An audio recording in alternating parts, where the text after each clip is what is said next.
Welcome back to Classy and Sassy. I'm your host, Erica Regina. Who else would be here? This week, we're going to go back to talking about a little bit of everything like we did last time, because apparently my brain refuses to stay in just one lane. Too many tabs.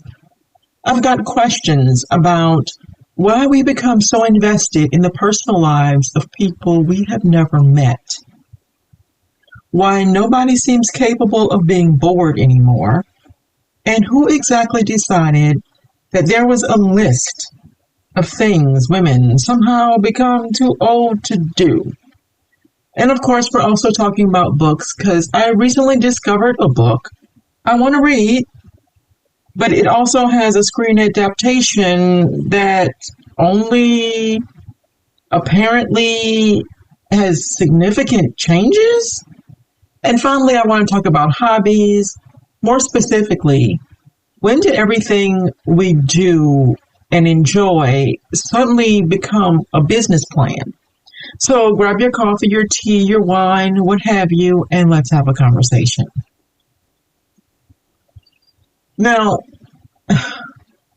why can't we ever let famous people move on? And I don't mean they have to be major celebrities. We can even talk, reality TV people. Let's just start there because I have questions. When did becoming famous mean the public is absolutely positively entitled to know everything about your personal life? And I don't mean the people who are actively putting their business out there. If you're posting every argument, breakup, and reconciliation, people are obviously going to have questions and opinions. I'm talking about this strange expectation we have because we watch someone on TV and then we followed them online and now we think they owe us. Let's give you an example. Nick and Alandria. Perfect example right now. People watched their relationship develop on TV. They became invested. They rooted for them. They followed them after the show. And now there's all this speculation of, did they stay together? Did they break up? Why don't they post anymore? Did someone unfollow someone? What does this picture mean? Or what does that caption mean? And I get the curiosity.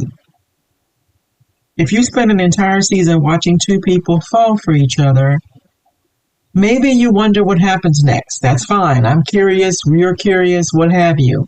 But at what point does that curiosity turn into feeling entitled to an answer?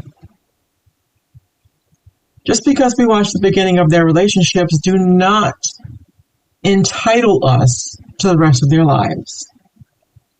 If something did happen between them, breakup, reconciliation, whatever, maybe they haven't figured out what they want to share yet. Or maybe they've learned their lesson from what they have shared with us and realized we don't let things go. So maybe they're working through it privately, or maybe nothing actually happened and they just want their privacy.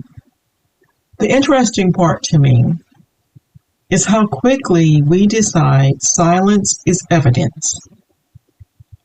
If two people don't post each other for a few days, the internet starts investigating. Someone checks Instagram, another finds an old TikTok. Somebody notices, a missing comment.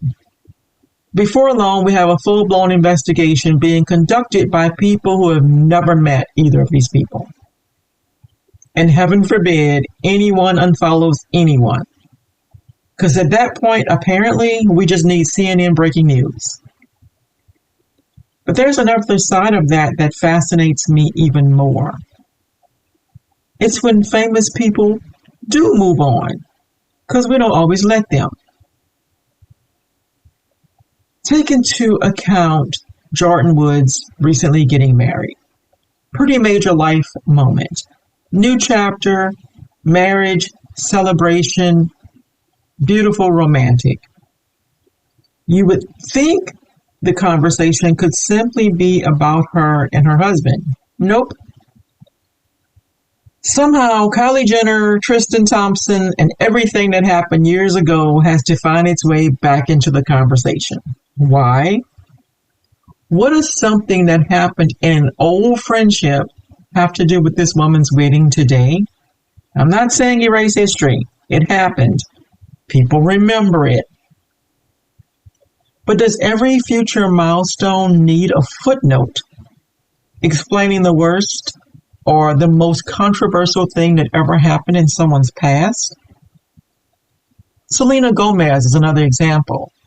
How many years does a woman have to move forward with her life before every conversation about her stops finding its way back to Justin Bieber, who is also married? She built a career, she's had relationships, her life has continued, his life has continued. Yet somehow there are people who seem way more attached to that relationship than either of the people actually in it. At some point, don't we have to let the ex be the ex? Look at Kayla Nicole. She and Travis Kelce have been apart for years. Years. Yet his name continues to get brought up in conversations about her. And she isn't even the person who mentions him. Someone else brings him up, usually an interviewer. She responds, and suddenly the accusation becomes, she's using Travis for relevance still. Wait, she didn't even bring him up. So how did we get here? Then Taylor Swift gets added to the conversation. Her fans get involved. And now we're 3 relationships deep into a conversation that Kayla didn't even initiate in the first place. At some point, you want to ask everyone involved, do you want these people to move on or not? Because we tell people to move forward, to heal, find someone new, build a new life. And then the minute they do, we drag old relationships right back into the room. And I don't think this only happens to celebrities. They're just the most visible example. We do versions of this in everyday life too. Somebody gets divorced, and 5 years later, people still want to know what happened with their ex. Someone has completely changed their life, and people will insist on reminding them who they were 10 years ago. A person grows, but somebody who knew them 20 years ago keeps introducing them as their old version. How long are people required to carry these previous versions of themselves? That's what I find interesting. There's a difference between acknowledging someone's history and refusing to allow them to have a present. Celebrity culture makes the difference really obvious.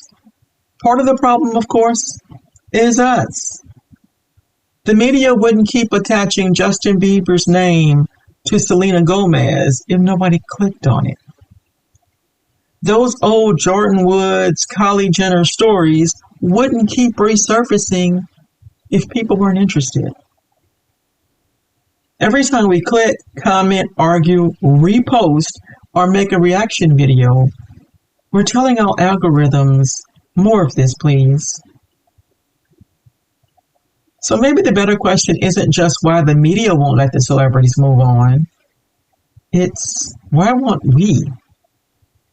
Why are we still invested in relationships that ended years ago?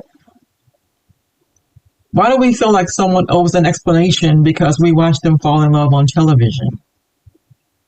And why do we sometimes become more emotionally attached to a celebrity's relationship than the people who are actually in that relationship? I don't have an answer. But I do think there's a point where being interested in someone's life crosses over into believing we have some ownership over it. Fame doesn't eliminate a person's right to have things they don't explain to us. Sometimes none of our business is still a perfectly good answer. Which actually brings me to something completely noticed and completely different that I've noticed about us. Apparently, not only do we need to know what everybody else is doing, We also need something occupying our own attention every waking second. When was the last time you were genuinely bored? I don't mean watching television and scrolling through your phone or listening to a podcast while cleaning, standing in line while checking Instagram. I mean, absolutely nothing happening, just you and your thoughts. I'm not even sure some of us remember what that feels like. Think about how quickly we reach for our phones. You're waiting for an appointment, phone. Someone gets up from the table at a restaurant to go to the bathroom, phone. Commercial comes on, they pick up our phone. You're waiting 2 minutes for something to heat up in the microwave, and somehow your brain says, we need entertainment immediately. I'm guilty of it too. There are times I pick up my phone without even knowing what I picked it up for. Then 20 minutes later, I'm watching a video about somebody organizing a refrigerator in a house that I've never seen before. How the heck did I get here? The strange thing is that boredom used to be normal. We stood in lines, we sat in waiting rooms, we rode in cars. We waited for friends, and nothing happened. And somehow, we survived. More importantly, our brains had empty space.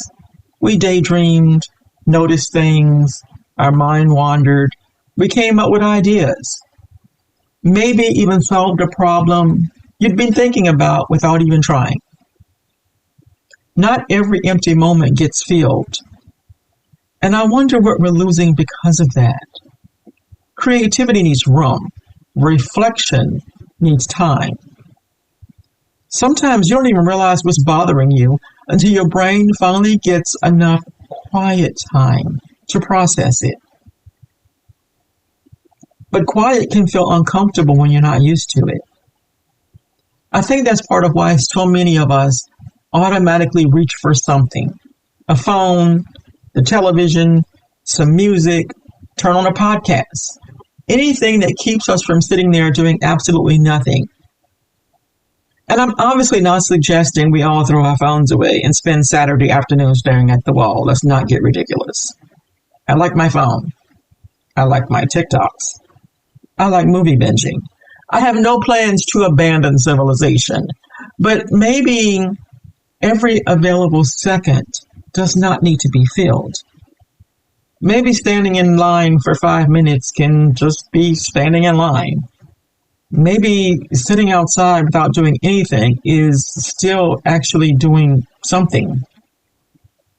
Maybe boredom isn't a problem that always needs to be solved. What if it's just simply space? Space to think, to notice, to come up with something new. And honestly, I think as adults we could probably use more of that. Because we've gotten very good at filling our lives with things we're supposed to be doing at all times.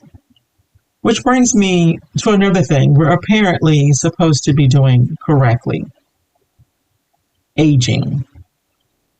Because somewhere, somebody created a rule book for women. And I'd really like to know who gave them the authority to do so.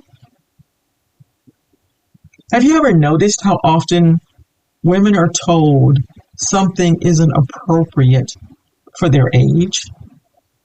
Their hair, their clothes, their makeup, heck, social media, dating, the way they go out, the way they start over. Apparently, at some point, we're supposed to receive a handbook explaining exactly what we're allowed to do after every birthday. I apparently missed mine. And here's the thing. I'm not talking about desperately trying to look 25 when you're 55. That's not what I mean. I'm talking about the idea that you reach a certain age and it suddenly automatically means you have to stop doing things you still enjoy because somebody else has decided you've aged out of them. Who made these rules? Seriously, because I like names. A woman wears a short dress and somebody says she's too old for that. Too old according to whom? She gets on TikTok and it's, why is she here at her age? Because she has Wi-Fi? What exactly is the age limit? Change your hair, somebody has opinions. Wear something trendy and you're trying too hard. Dress conservatively and suddenly you've let yourself go. You really can't win. And I think women experience this in a way that men don't. A man turns 55 and decides he's going to buy a motorcycle, start playing golf, grow a beard, change careers, and maybe date again. People say he's living his life. A woman does something unexpected at 55, and suddenly everybody needs to discuss whether she's having a midlife crisis. Maybe she just wanted to do it. I also think there's an important distinction between our taste naturally changing and allowing other people to decide what we're allowed to enjoy. There are plenty of things I liked at 25 that I would not choose today. It's not because I'm forbidden from doing them. I changed. My tastes changed. My priorities changed. That's completely different from still wanting to do something and talking yourself out of it because you're worried about people saying you're too old. That's where I have a problem. And this goes way beyond clothes. How old is too old to start a business, write your first book, learn another language, go back to school, travel someplace you've always wanted to visit, start dating after a divorce, go to a concert, start working out, or heaven forbid, post a TikTok? Who decided there was an expiration date on any of those things?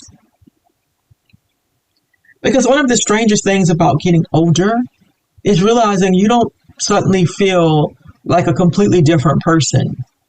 You still have interests and goals. You still have things you want to experience. You still change your mind. You still want things. The number changes. You don't suddenly wake up on your birthday thinking, well, I guess that's enough fun for me. Where are my sensible shoes? And I think we're seeing more women push back against that. Women in their 40s, 50s, 60s, and beyond are starting businesses, traveling, dating, changing careers, creating content, writing books, and doing things previous generations may not have had the same opportunities to do. And I love it. Not because everybody needs to reinvent themselves. We've talked about reinvention around here a lot. Sometimes you're perfectly happy with the life you've built, and that's wonderful too. The point is having the choice. Maybe I want a quiet Saturday night at home with a book, but maybe next Saturday I want to get dressed and stay out entirely too late. Neither one needs to be explained by my age. I think the question should be much simpler. Do I like it? Does it make me happy? Is it hurting anybody? No? Carry on.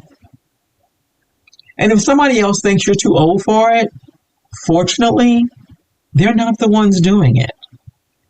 There's something very freeing about reaching an age where you realize you don't actually have to audition for everybody else's approval. You can simply like what you like. Which, speaking of liking what you like, readers have another set of very strong opinions. And if you really want to see otherwise reasonable people become passionate, tell them that someone changed their favorite book into a movie. I recently saw a review for a book, as in today I saw a review, for a book called 56 Days. And the review was so good, it immediately made me want to read it, despite the fact that when I looked it up, the book seems to be freaking huge. So naturally, I went looking for more information. And when I did, I discovered, oh, wait, there's a screen adaptation as well. Okay, now I'm really interested. But you know me, I prefer to read it before I watch it. But then I looked at reviews, and apparently there are some pretty significant differences between the book and what ended up on screen. And immediately my reader brain is trying to figure out, why would they change it?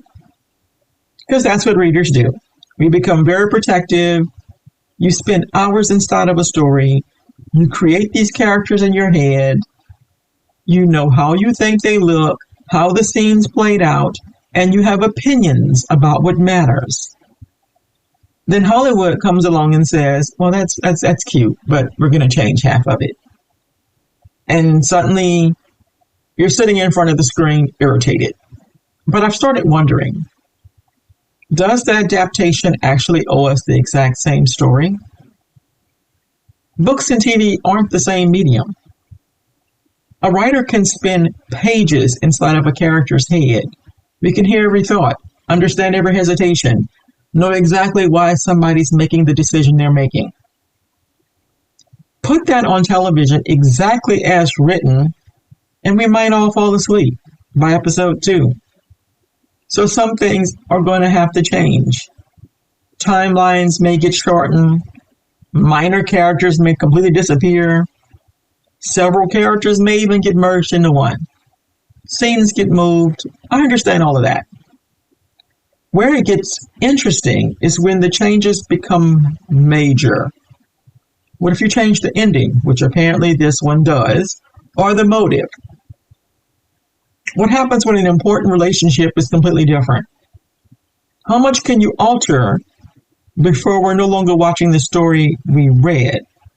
That's the part I'm curious about with 56 Days.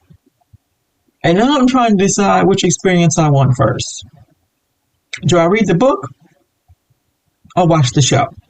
I'll watch first and then read afterwards. Because both have problems. Read first, you're going to spend the entire time watching saying, wait, that didn't happen. Or they left that out.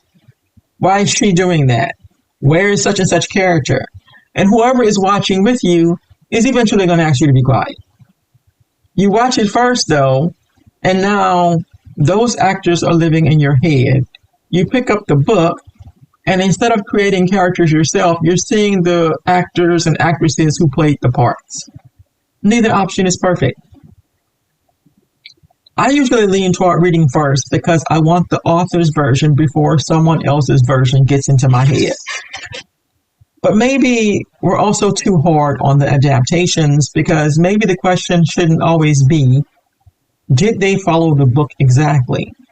Maybe it should be, did they capture what made the book good?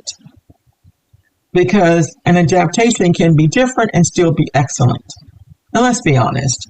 A movie can follow a book closely and still be terrible. Faithful doesn't automatically mean good. I think what bothers most readers is when the thing that made us love the story disappears. Change some details, fine. Condense the timeline, I can live with that. But if you completely change the heart of the story, now we need to talk. So when I read the version of this, I have to decide. Which am I going to do? But I'll let you know which side I land on. And I'm curious about you. Are you strictly book first or do you prefer watching first? Have you ever loved watching more than the book? Because admitting that in certain book circles might get your reader card revoked. And while we're talking about reading, there's something else I've noted about hobbies in general. Apparently, we're not allowed to simply enjoy them anymore. At some point, someone is going to ask, so have you thought about monetizing that? And that's where we're going next. When did everything we enjoy become a potential income stream? You like baking? You should sell those. You make cute things with your Cricut? You need an Etsy shop. You love to read?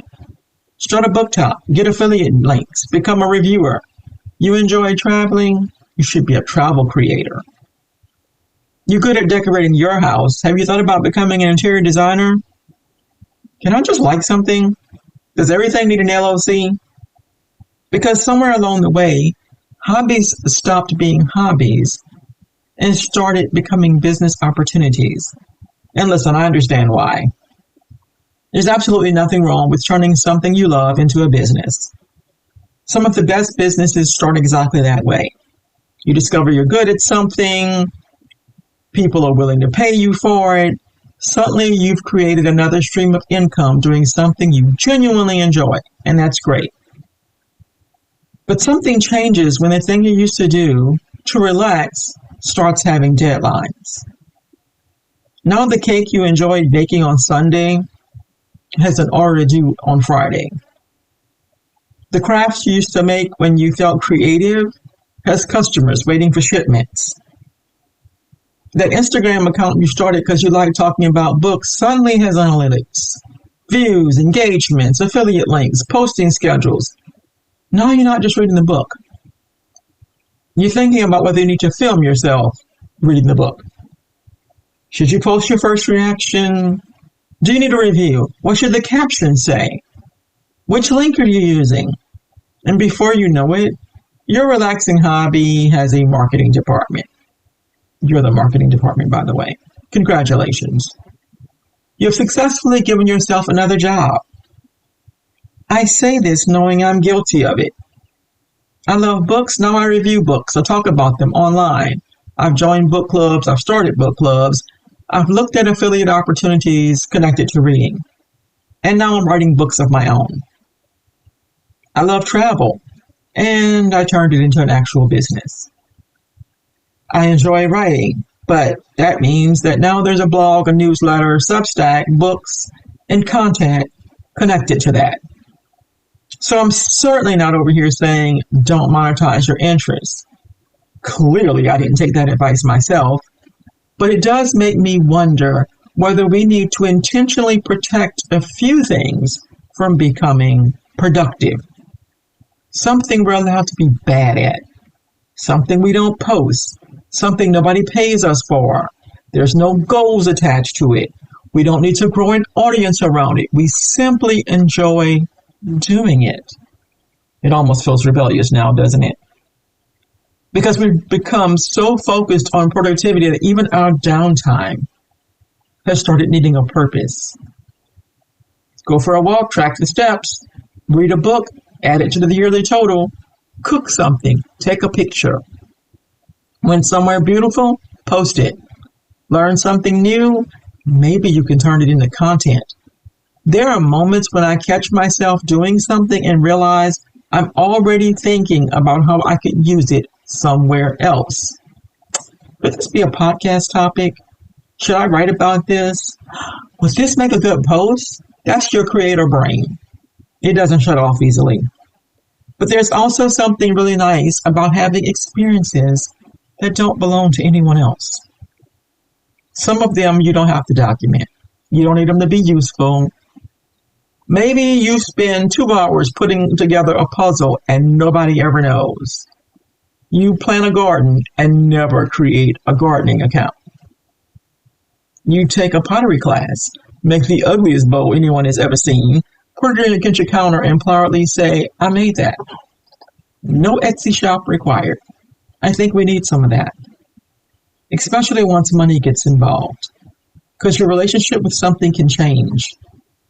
When you're doing it because you want to, you can start whenever you want. If somebody's paid you, they expect a result. That's business. And business is wonderful. I love entrepreneurship. But that and relaxation are not the same thing. Maybe the answer isn't that we shouldn't make money from things we love. Maybe it's simply making sure we don't monetize everything we love. Leave something for yourself. Something with no audience, no deadline, no performance metrics, just fun. And now that I've said that out loud, I probably need to figure out what mine is. Because knowing me, I'd find a hobby on Saturday and have a website for it by Tuesday. But, I'm talking to myself maybe with this one. That is where my mind has wandered this week. Apparently, we're deeply invested in whether famous people are still dating, incapable of leaving their exes in the past, uncomfortable with 5 minutes of boredom, and still trying to figure out what women are supposedly allowed to do at certain ages. Readers can't agree on whether Hollywood should touch our favorite books, and somehow we've managed to give our hobbies performance reviews. We are an interesting bunch. But these are the conversations I enjoy, because I don't necessarily need us to reach the same conclusion. Maybe you think being famous means accepting that people are going to ask questions about your personal life. Perhaps you love knowing every detail about celebrities and have no intention of stopping. You might think the movie should follow the book exactly. And somebody listening right now probably has 3 hobbies, 2 of which are already businesses. I want to hear about it. Tell me which one of these conversations made you stop and think. And if you, by chance, read 56 Days or watched the version that was made for film, please don't spoil it for me. But tell me whether you think I should read or watch it first. You can find me on social media and continue the conversation there. Thank you for spending the day with me. Take care of yourself. Find something you enjoy without worrying whether you're any good at it. And maybe, just maybe, put your phone down long enough to be bored for 5 minutes. I'll talk to you next week.